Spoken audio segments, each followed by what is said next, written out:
I'm Dr. Harish Tripathi, Principal Architect of Arhata, New Delhi, and I'm part of Management Committee, Triple ID, DRC. And today we welcome Dr. Yogesh Tyagi ji, who is Director of DDA.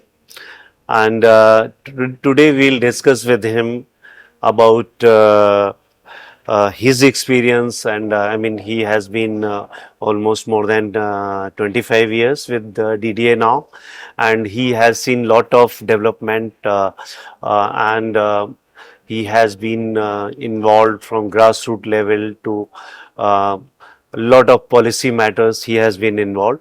So today we'll discuss with him what has been his experience, how does he see the master plan, what kind of bottlenecks are there, and way ahead what should be, and some kind of positivity that is there. So Dr. Tyagi, you have been with DDA for such a long time. So how do you see your journey overall? When I joined DDA in somewhere around 98, 99, the Delhi was in,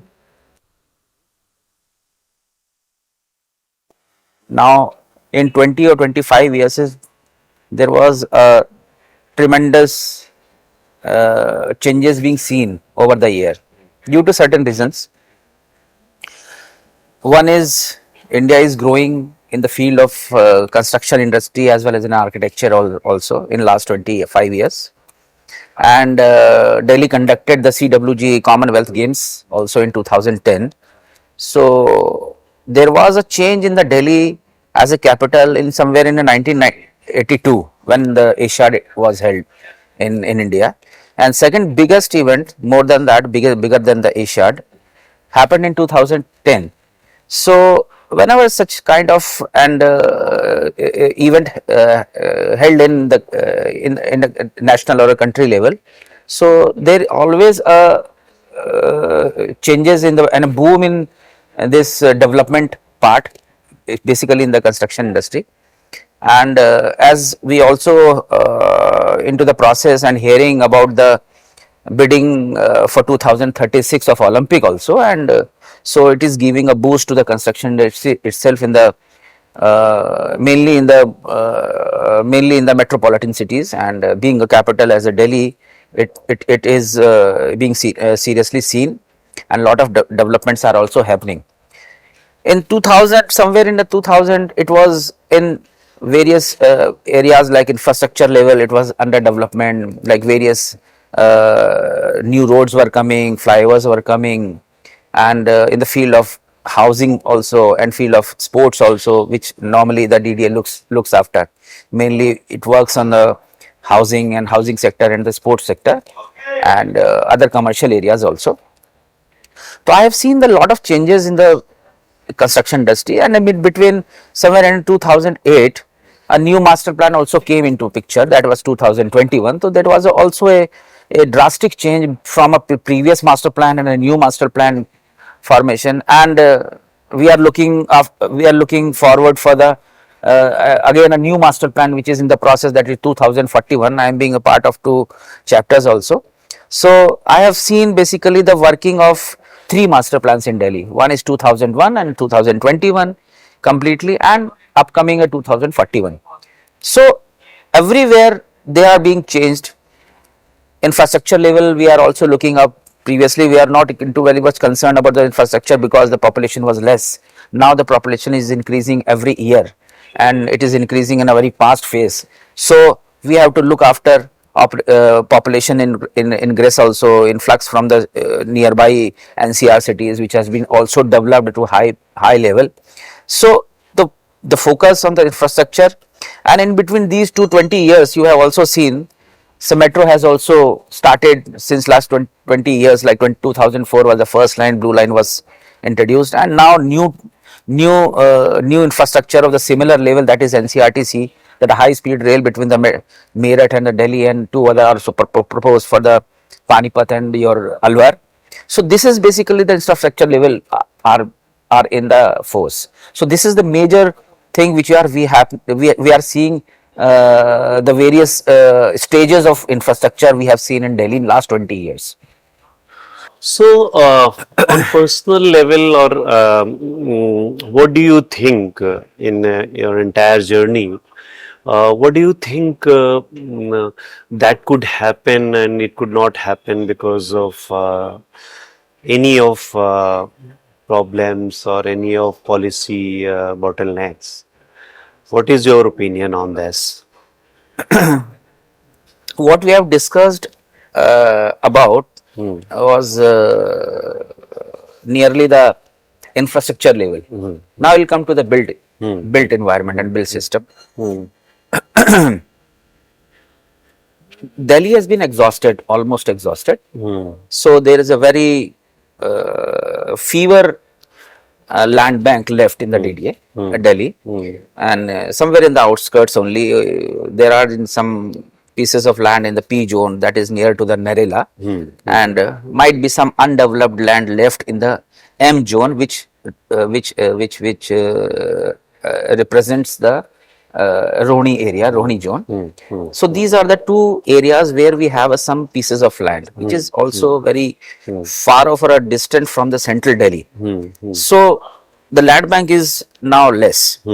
So the thing which came into the picture to accommodate such a large population growing in Delhi and influx of population from the nearby cities, nearby NCR areas during the daytime, which comes to the Delhi, and it puts a load on a infrastructure, whether it is a road network or any other services.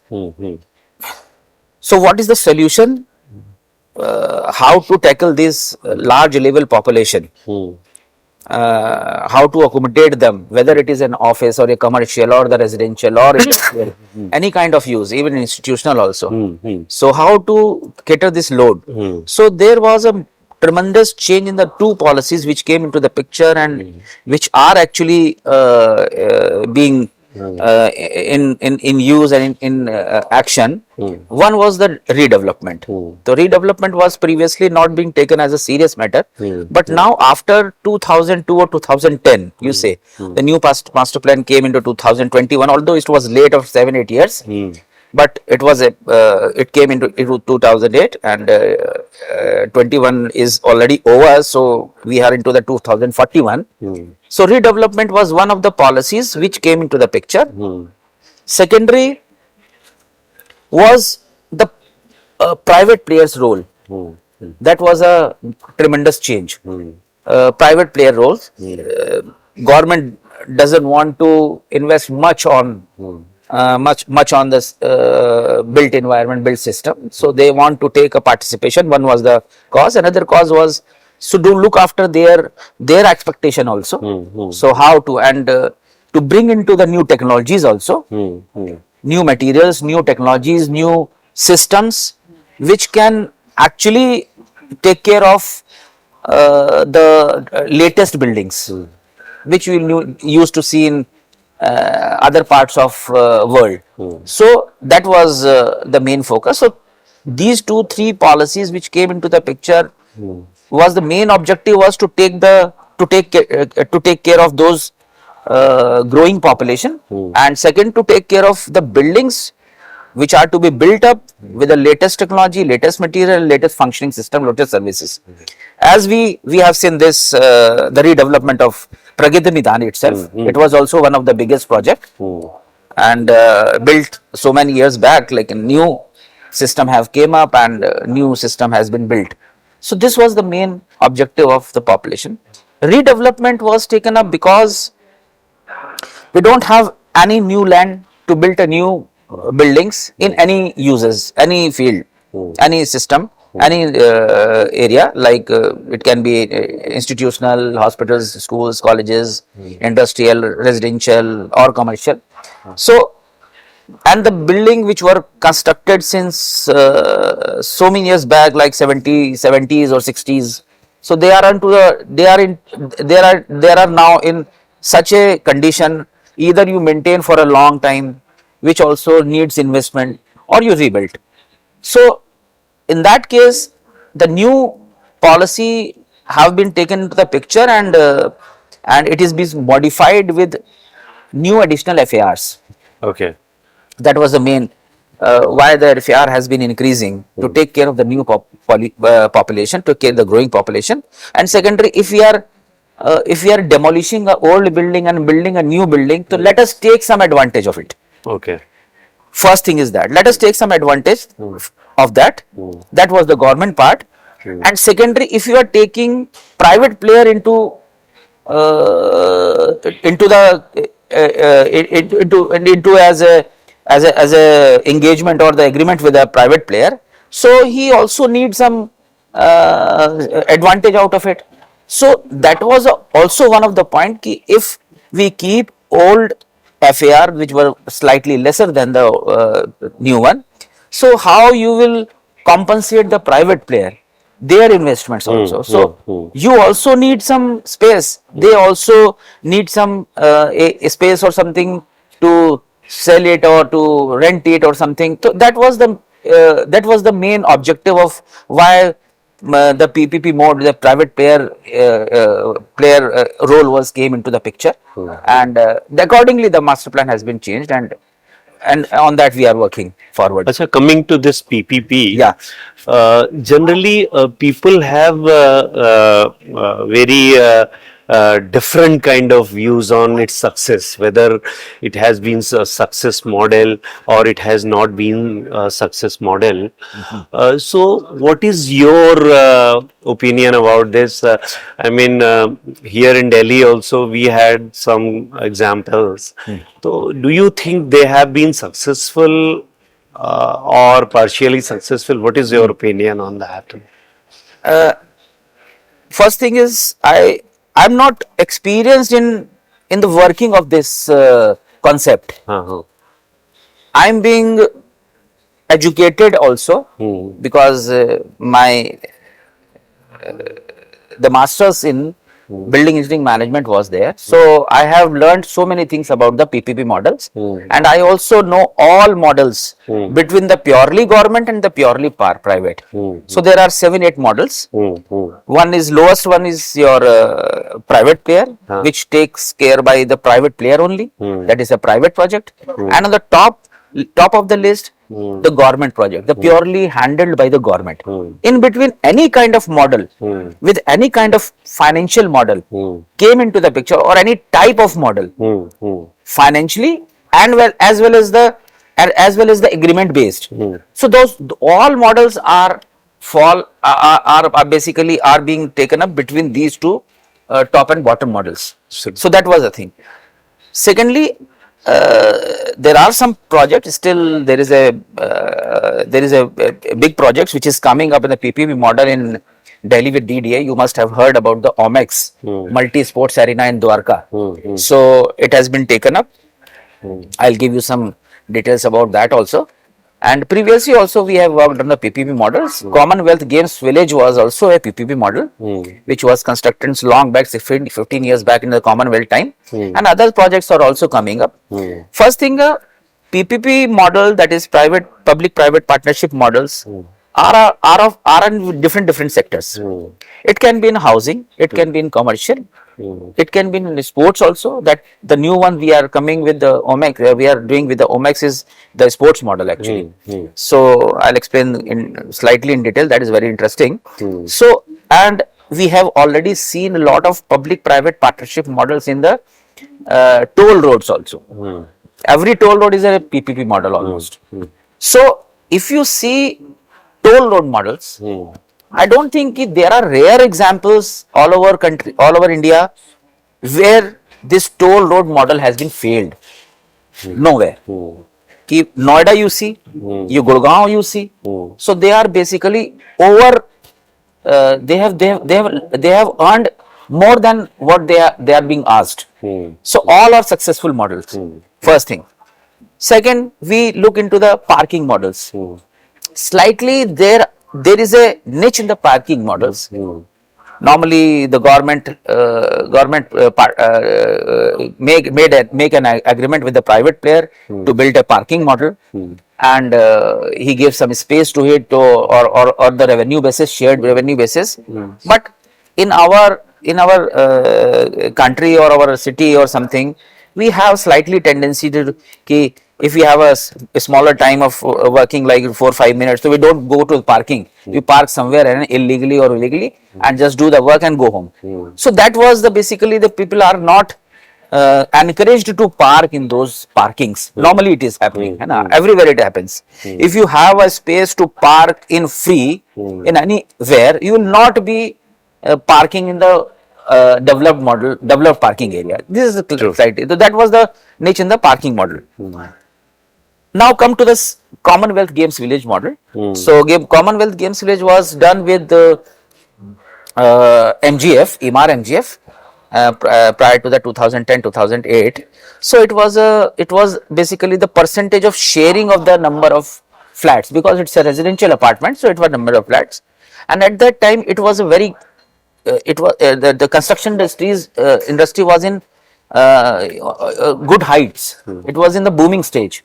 So they have participated, they have built the project, as it was a very project was in a national stage, national prestige level. DD also helped IMAR MGF a lot. He was short of money, so DD helped it out to complete the project because of a national project. Although all the percentage of sharing was slightly modified for that, but ultimately it was built and completed. Secondary. Then I'll come to this new model which is coming up. Recently it is going to start, although it has been started, excavation has started. So we are doing with Omex, one of the biggest multi-sports arena in Delhi, might be numbered in all over India, country also. So they have got 4 components. One is the club facility, another is your indoor stadium, another is outdoor stadium, and one of the component which is being given to the Omex for the sale. So that was basically the compensated how the total construction cost or something. So he's been giving the sale. What happened? We have got a slightly lesser FAR for such kind of activity like sports activity. The components of the commercial part was thus. So the government decided to make this PPP model for the sports model for the sports activity. We have to relax some norms. So there are the powers in the government, rest with the government or the ministries. So we can go for a relaxation to make that financial model feasible. So this is what it is being done. So now it is coming up in the Dwarka. I think Omex is doing well, and they have sold so many spaces at very high level prices, and the completion time will be somewhere around 22 months from now or so almost. So it will come up. So in my knowledge, if you do I'm just answering to that question that you have initially asked. It should be seen the financial feasibility, physical feasibility, environment and everything. Clearances should be very clear. It should not be hindered. As you see in the metro, any kind of metro project is successful, completed within the time. Why? Because there is a single window clearance for the metro. If these kind of systems are given to other projects also, whether it is a private project or it is a public-private project. So I think project will never fail. So there are some. So this is one of them. These are the points. That's great. Acha, Dr. Tyagi, you have been part of this Master Plan 2041. Right. Yeah. So as common Delhiites, what people can expect from this master plan? Any key takeaway from that? See, New master plan is coming up very soon. I hope so. It should come within 6 months. And I was there for the two chapters. And one is your social infrastructure. Okay. And second was your building bylaws, Okay. which is very connected to the master plan itself. It comes out of that. So if you see some modification in that, so now we are focusing, and even our government is also focusing. My ministry, that is Urban Development Ministry, is also focusing on two major aspects. There should not be any problem to any person who is coming to the city, to Delhi, should face any problem in development. That is basically the World Bank is also working, and World Banks are also addressed and directed to India, into India or other countries also. So you go for the ease of doing business. That is being the one of the concept. Okay. One is that which will actually favor to the people or the professionals who are working in Delhi. First thing. Second thing, 2041 is being seen mainly on the infrastructure level.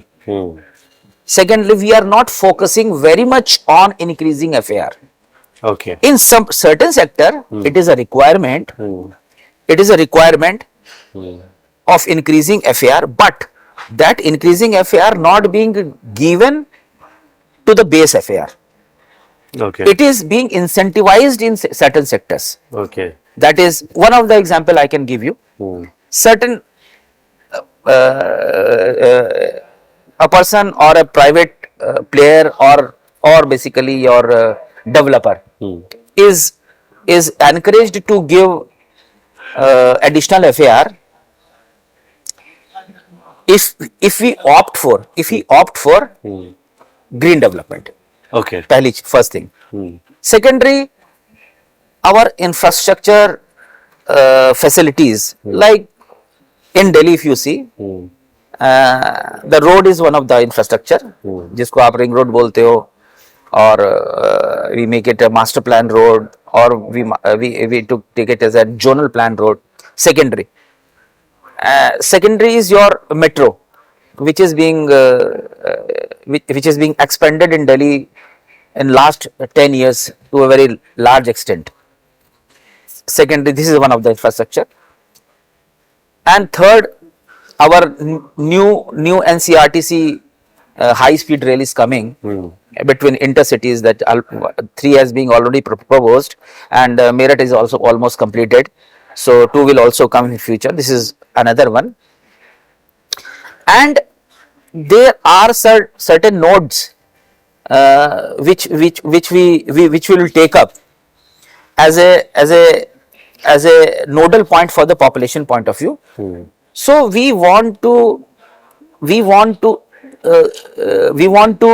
give an additional FAR advantage on these infrastructure connected areas. Okay. Okay. That we normally you have seen a terminology is used, influence zone. So that influence zone is almost a 500 meters on both sides of the nodal points, not from the rail line. It is always from the nodal point. So in those areas, we are trying we can give up some additional FAR to these related to this infrastructure, because the people have facility to commute.